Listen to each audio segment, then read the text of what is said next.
Le passé non effacé, au fait, c'est une stratégie de l'ennemi pour nous empêcher d'accéder à notre futur, d'accéder à notre destinée. Alors, comment le diable s'y prend? Je vais vous montrer un peu certaines ruses que le diable utilise pour maintenir simplement notre passé là, présent, que ce passé ne puisse pas être effacé. Nous amène l'impénitence. Lorsque je parle de l'impénitence, ça veut dire simplement le refus de la repentance. Le diable sait que tant qu'un homme n'est pas passé par la vraie repentance, eh bien, son passé ne passe pas. Son passé demeure là. Son passé ne peut pas être soldé par Dieu parce que le pardon de Dieu est conditionné par la repentance. Yes. Au fait, lorsque Dieu nous demande de nous repentir, la repentance, c'est un moyen pour Dieu de solder notre passé afin de nous ouvrir vers une nouvelle destinée. Or, beaucoup de gens, même ceux qui sont devenus des chrétiens, il y en a beaucoup qui ont loupé la repentance. Beaucoup ont commencé la vie chrétienne, mais ils n'ont pas commencé la vie nouvelle en Christ. Il y a une nuance. Commencer la vie chrétienne, c'est une chose. Mais commencer la vie nouvelle en Christ, c'est autre chose. Alléluia. La vie chrétienne, il y en a, il vient à l'église. Il commence à faire des prières. Il lit la Bible.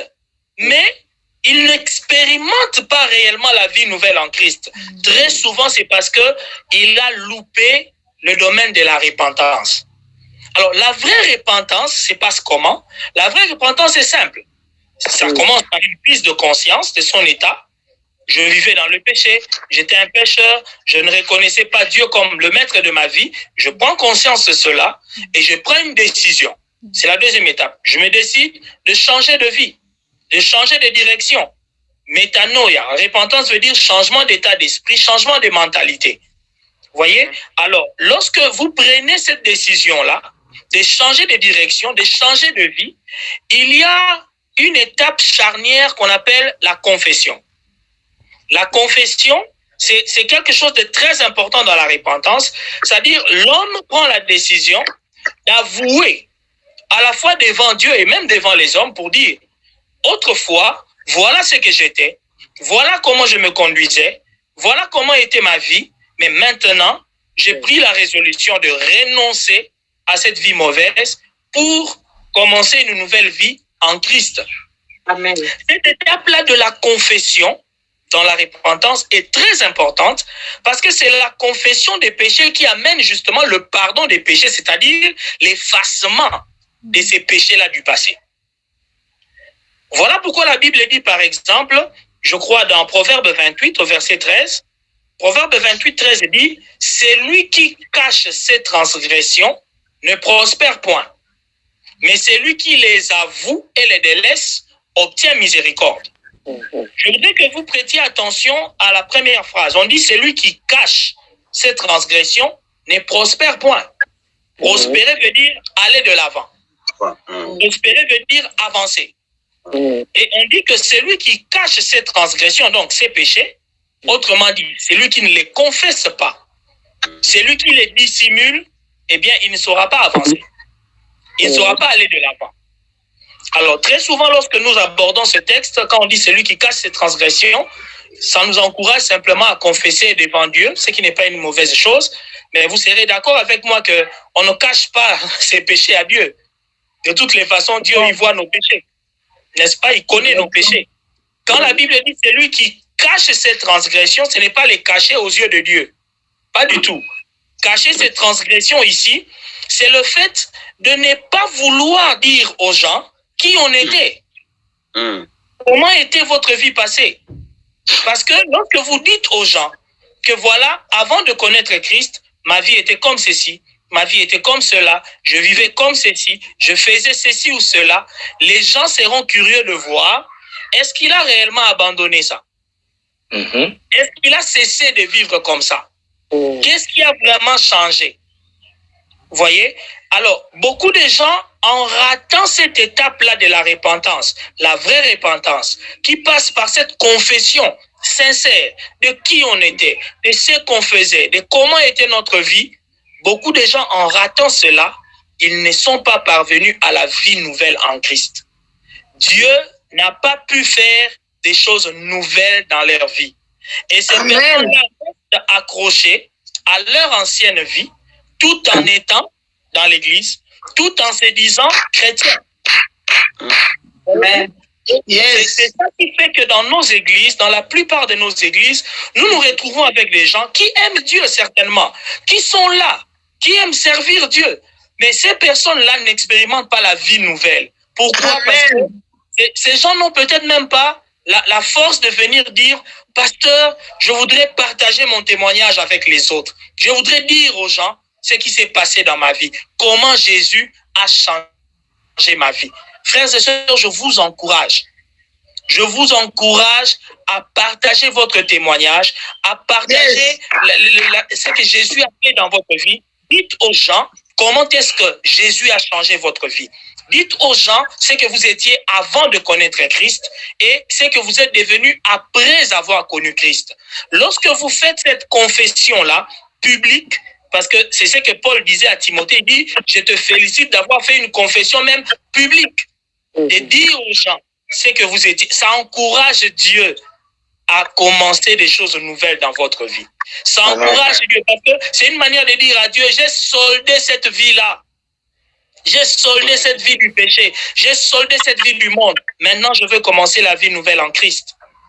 Vous savez, frères et sœurs, la force du péché, c'est le secret. Je reprends cette phrase. La force du péché, c'est le secret. Tout péché que vous gardez comme un secret et que vous n'êtes pas capable de le dire, même à un homme de Dieu, de le dire à un frère, à une sœur, tant que vous gardez ce péché-là secret, au fait, vous nourrissez ce péché-là pour qu'il devienne encore plus fort. Et c'est comme cela que beaucoup de gens n'arrivent pas à commencer la vie nouvelle ou à vivre la vie nouvelle en Christ parce qu'ils n'avouent pas certains péchés auxquels ils sont peut-être même accrochés jusque-là. Vous êtes chrétien, vous êtes chrétienne, vous qui m'écoutez en ce moment, peut-être que vous luttez contre un péché. Peut-être que vous luttez contre quelque chose que vous sentez fortement enraciné en vous. Ça ne vous fait pas plaisir. Vous avez besoin d'abandonner cela. Vous avez besoin de passer à autre chose, de vivre autrement en tant que chrétien. Mais vous sentez comme si ce péché-là s'accroche à vous. Je vous dis, si ce péché s'accroche à vous, c'est parce que vous n'en avez jamais parlé. Vous n'en avez jamais parlé. Vous n'avez jamais avoué cela, ne fût-ce qu'à quelqu'un. C'est comme l'histoire que j'aime bien raconter de quelqu'un qui est en train d'élever un bébé léopard, donc un léopardo, en s'imaginant que le léopardo était un chat. Vous savez, quand vous regardez un chat et que vous regardez aussi un bébé léopard, ce sont des félins. Tous deux ont presque une même apparence. Lorsqu'ils sont tout petits, on a l'impression que le léopardo, là, bon, c'est presque un chat. Il a des taches, il a des rayures, il ressemble facilement à un chat.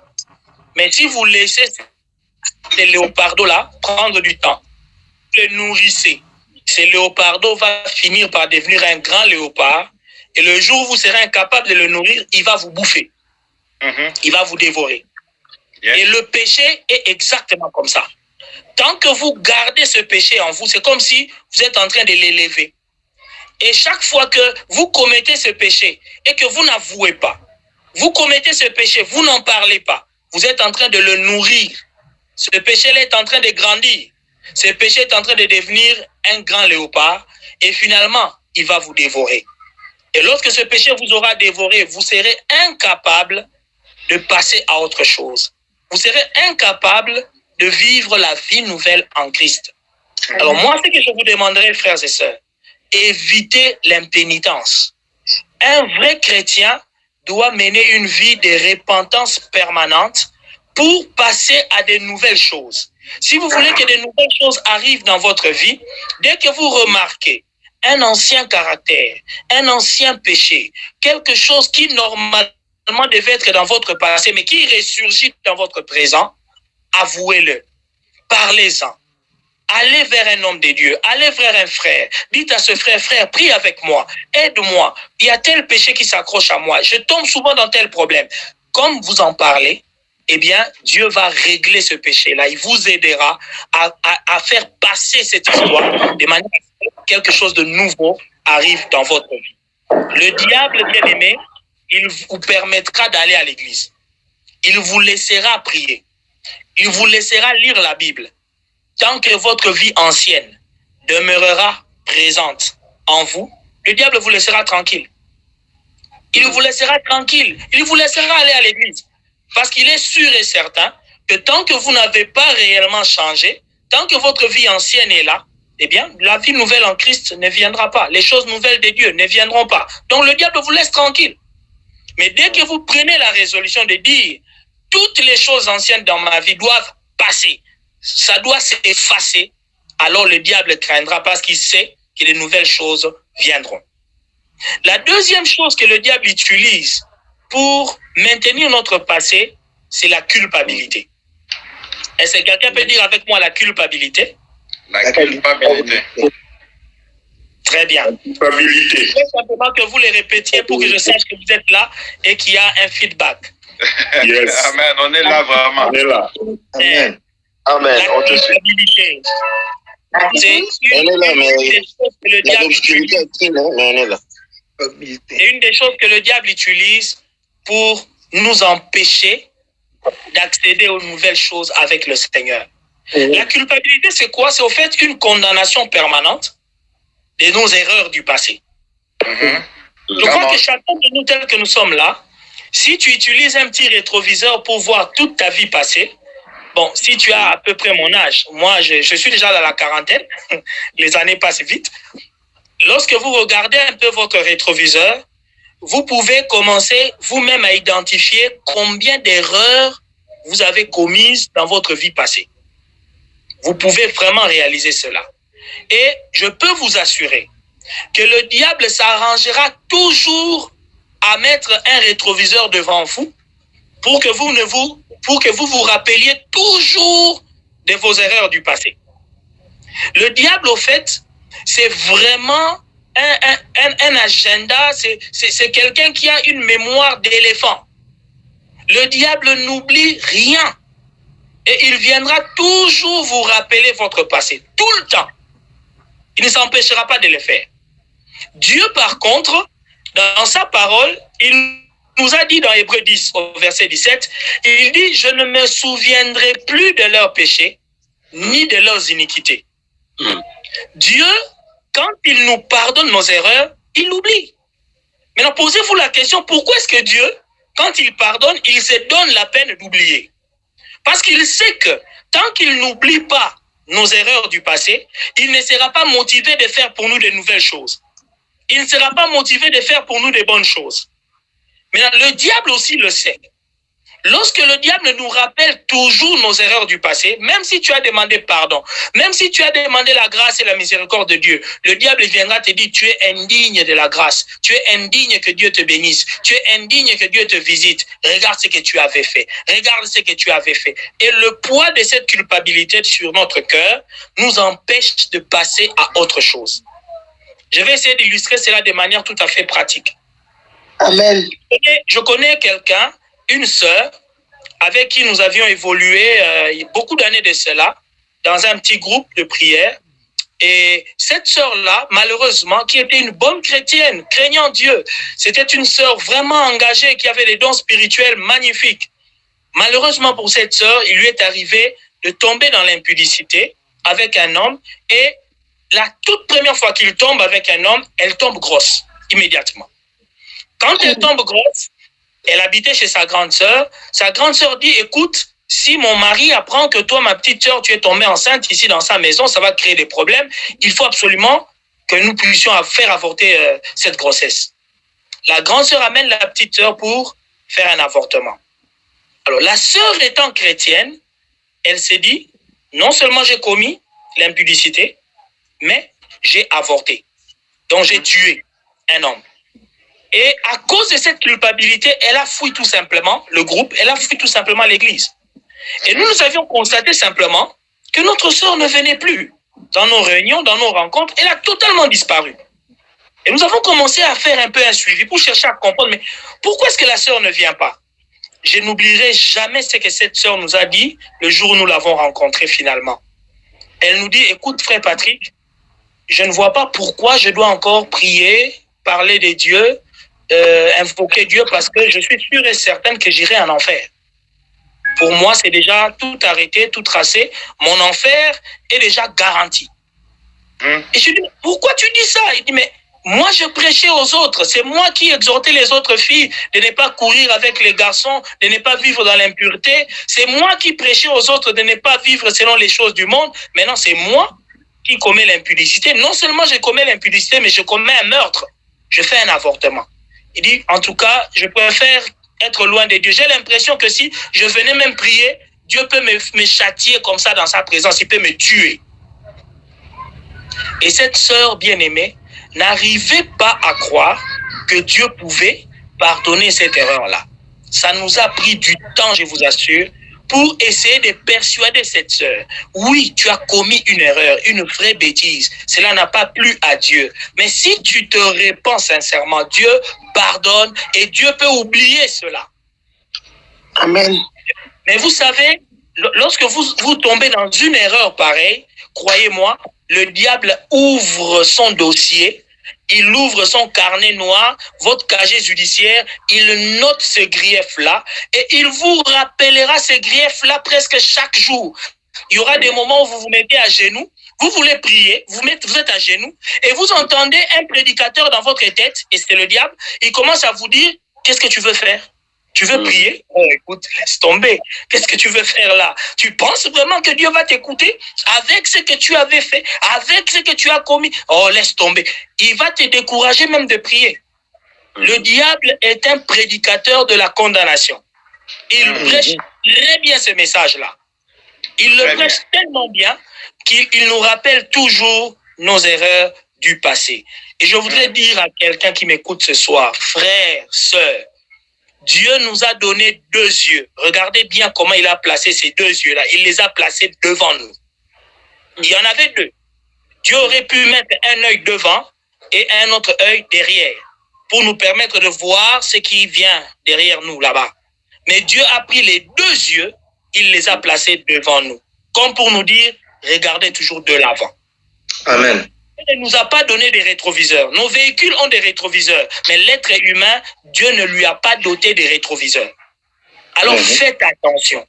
Toutes les fois que le diable cherche à vous rappeler vos erreurs du passé et que cela suscite en vous une condamnation, une culpabilité, comprenez que c'est la voie du diable. Ce n'est pas Dieu qui est en train de vous rappeler vos erreurs. Priez le Seigneur pour que toute condamnation soit dissipée de votre cœur. La Bible nous dit qu'il n'y a plus de condamnation pour ceux qui sont en Jésus-Christ. Yes. Il n'y en a plus. Ce ne sont pas nos jeûnes, nos prières qui peuvent effacer nos erreurs du passé. C'est le sang de Jésus-Christ à la croix qui efface toutes nos erreurs du passé. Je prie le Seigneur en ce moment que quelqu'un soit déchargé de ses erreurs du passé. Que quelqu'un soit déchargé de la culpabilité. Que quelqu'un soit déchargé de la condamnation. Au nom de Jésus. Je prie Dieu pour qu'il n'y ait pas dans votre cœur une quelconque culpabilité. La troisième chose pour avancer vite, parce qu'il faut que je termine dans 10 minutes, la troisième des choses que l'ennemi utilise pour nous maintenir dans notre passé, eh bien, c'est la rancune. La rancune en tant que manque de pardon. Vous savez, la culpabilité demande à ce que nous nous pardonnions nous-mêmes. Vous voyez, lorsque nous demandons pardon à Dieu, Dieu pardonne et il oublie. Mais nous devons nous pardonner à nous-mêmes aussi. Mais non seulement nous pardonner à nous-mêmes, nous devons être aussi disposés à pardonner aux autres. Vous voyez, pardonner aux autres, c'est vous libérer vous-même de certains poids de votre passé. Vous savez, il y a des gens qui vous ont fait du mal, certainement. Vous avez subi des injustices, certainement. Mais écoutez, tant que vous ne pardonnez pas, c'est vous qui souffrez. Pardonner aux autres, c'est vous libérer vous-même. On ne pardonne pas aux autres pour les libérer. Pas du tout. Vous savez, la plupart du temps, les gens qui nous font du mal, ils s'en foutent éperdument. Quelqu'un vous fait du mal, il s'en va, il s'en fout, il continue sa vie tranquillement. Mais c'est vous qui souffrez. Parce que vous remémorez toujours le mal que la personne vous a fait. Vous pensez toujours à ce qu'on vous a fait. Ah, celui-là, il m'a fait ceci, il m'a fait cela. Qui souffre? C'est vous. Mais votre bourreau, en ces moments-là, c'est lui qui vous a fait du mal. Il mène peut-être la grande vie. Il a même oublié qu'il vous a fait du mal. Alors, pourquoi celui qui vous fait du mal oublie? Mais vous, à qui on a fait du mal, vous n'oubliez pas. C'est vous qui souffrez doublement. La meilleure des choses, c'est de pardonner à quiconque vous a fait du mal. Libérez-vous de tout fardeau de rancune, de tout fardeau de rancœur. Soyez comme Joseph. Joseph, fils de Jacob, il a été vendu par ses propres frères. On lui a fait tellement du mal par ses propres frères. Mais le jour où il les rencontre, il dit, ne vous inquiétez pas, je ne me vengerai pas. Ce n'est pas vous qui m'avez envoyé ici, en Égypte, c'est Dieu qui m'a envoyé ici. Au fait, il voulait dire, même le mal là que vous avez fait, c'est Dieu qui vous avait poussé à le faire pour qu'aujourd'hui je sois dans cette position. Amen. Je me suis toujours posé la question, s'il fallait regarder la vie de Joseph du point de vue du trône, ne regardez pas la vie de Joseph du point de vue du trou là où on l'avait jeté, mais prenez la vie de Joseph du point de vue du trône. Quand il est sur le trône, en train de regarder son passé, à votre avis, il disait merci à Dieu et merci à ses frères de l'avoir vendu, j'espère. Parce que si ses frères ne l'avaient pas vendu en Égypte, il ne serait pas là sur le trône en Égypte. Donc, quelque part, nous pouvons dire merci aussi à ces gens-là qui nous ont fait du mal dans notre passé. Dites-leur merci. Parce qu'il y a des choses qu'ils vous ont fait qui étaient mal, mauvaises, mais ces choses-là vous ont permis de connaître Dieu. Ces choses-là vous ont permis d'être courageux. Ces choses-là vous ont permis d'aller de l'avant. Ces choses-là vous ont permis de marcher avec un certain esprit de défi dans la vie, de réussir dans la vie. Parce que quelqu'un vous a méprisé, par exemple. Quelqu'un vous a diminué, par exemple. Ça vous a motivé à travailler plus pour réussir. Maintenant que vous avez réussi, eh bien, oubliez ce mal-là. Ne vous vengez pas. Ça ne servirait absolument à rien. Oubliez le mal qu'on vous a fait. Soldez ce passé-là. Même quand vous rencontrez le bourreau, la personne qui vous a fait du mal, donnez-lui à boire, donnez-lui à manger. Oubliez cela. Que le diable ne puisse pas garder votre cœur dans l'amertume, parce que en gardant votre cœur dans l'amertume, dans la rancœur, vous bloquez vous-même les nouvelles choses que Dieu pourrait faire pour vous. Et c'est très important à comprendre. L'avant-dernière chose que l'ennemi fait pour que notre passé ne soit pas effacé, eh bien, il nous maintient dans des souvenirs douloureux. Je parle là des souvenirs douloureux. Les souvenirs douloureux, j'appelle ça, je peux appeler ça aussi les blessures intérieures. Vous savez, moi j'ai perdu mon père à l'âge de 13 ans. À 13 ans, j'étais déjà orphelin de père. Et je peux vous assurer que ce vide affectif, avant que je ne comprenne comment est-ce qu'on peut être guéri des blessures intérieures, ce vide-là me tourmentait. Ça me dérangeait terriblement. D'ailleurs, je peux vous dire que avant la mort de mon père, je connaissais déjà le Seigneur très tôt. J'ai eu la grâce de connaître le Seigneur vraiment tôt dans ma vie. Déjà à l'âge de 8-9 ans, j'ai évangélisé déjà. J'étais un petit gamin, mais qui faisait du porte-à-porte avec une amie à moi qui est en Allemagne. Je pense qu'elle est peut-être en ligne aussi, la sœur Espérance. On évangélisait déjà. Mais quand mon père est mort, je me suis dit, Dieu m'a déçu. Pour moi, la mort de mon père, c'était une déception. J'ai dit, Dieu m'a déçu. Comment il peut permettre que mon père meure tandis que je n'ai que 13 ans? Cela m'a poussé même à repousser Dieu, à rejeter un peu les choses de Dieu, à chercher à vivre comme tous les autres jeunes gens. Bien heureusement pour moi, à l'âge de 18 ans, le Seigneur m'a récupéré encore dans sa maison, dans sa moisson, et j'ai repris mon service pour le Seigneur. Mais cette perte-là de mon père, la mort de mon père, a toujours été quelque chose de blessant dans mon cœur pendant beaucoup d'années. Et j'avais tendance, par exemple, je me rappelle encore, lorsque j'avais entamé une première relation avec une sœur, et des relations de fiançailles, je disais à cette sœur-là, écoute, moi je ne fais pas de cachotterie, je ne sais pas comment cajoler une femme, parce que moi on ne m'a pas cajolé. Hein. J'avais tendance à dire ça. Moi on ne m'a pas cajolé, la vie ne m'a pas fait des cadeaux, il ne faut pas t'attendre à ce que je sois là en train de te supplier, de te cajoler. Je ne suis pas fort en ça. je ne comprenais pas que c'était en réalité une blessure. Le caractère de beaucoup de gens aujourd'hui est affecté par rapport aux douleurs qu'ils ont connues dans leur passé. Peut-être que vous avez grandi comme orphelin, orpheline. Peut-être que vous avez grandi dans des situations bizarres. Vous avez connu des drames dans votre famille. S'il vous plaît, ne vivez pas dans la tristesse de ces événements passés. Jouissez de la vie en Christ. Cherchez la joie qui vient de Dieu. Ne pensez plus à ces événements passés. Ne pensez plus à ce que vous avez connu dans votre passé. Il y a des gens, à chaque fois qu'on arrive à la date où il a perdu son père ou sa mère, eh bien, c'est à nouveau un deuil. C'est à nouveau des pleurs. Les larmes coulent tout le temps.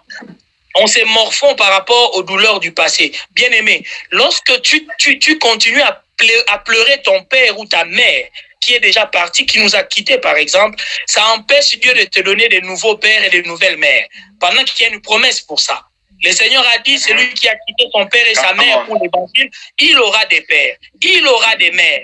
Dieu peut te donner quelqu'un qui peut jouer le rôle de ton père, le rôle de ta mère. Dieu peut compenser, il peut remplacer. Amen. Mais lorsque tu te morfonds toujours sur ce que tu as perdu dans le passé, il est difficile que Dieu te donne quelque chose de nouveau. Et enfin, la dernière des choses dont je voudrais parler, c'est la nostalgie. Quand je parle de la nostalgie, c'est aussi un moyen que l'ennemi utilise pour nous empêcher de passer à des choses nouvelles. Qu'est-ce que j'appelle la nostalgie? C'est le fait qu'il y a des gens qui ont toujours le regard tourné vers leur succès du passé. Dans notre passé, il n'y a pas que des échecs, il n'y a pas que des erreurs. Il y a des gens qui ont eu un passé glorieux. Ils ont eu une vie de gloire, ils vivaient dans l'opulence, dans l'abondance. Son passé, c'était un passé de réussite. Il y a 2-3 ans, tu avais un bon emploi qui payait bien, tu vivais bien. Mais au jour d'aujourd'hui, la vie n'est plus la même. Tu as peut-être perdu le confort que tu avais hier, tu as perdu le travail que tu avais hier, et ça devient pour toi un drame. Tu es tout le temps en train de penser en disant « Oh, vraiment, les années passées étaient meilleures. Vraiment, il y a 5 ans, nous, on a fait une vie aisée. Nous, on a grandi dans l'abondance. Vraiment, la vie a dégringolé. Maintenant, là, il n'y a rien de bon. » Bien-aimé, la parole de Dieu nous dit, et c'est Jésus qui l'a dit, dans Matthieu 6, 27, il a dit « Qui de vous, par ses inquiétudes, peut ajouter une coudée à la durée des années ?» Il dit qui?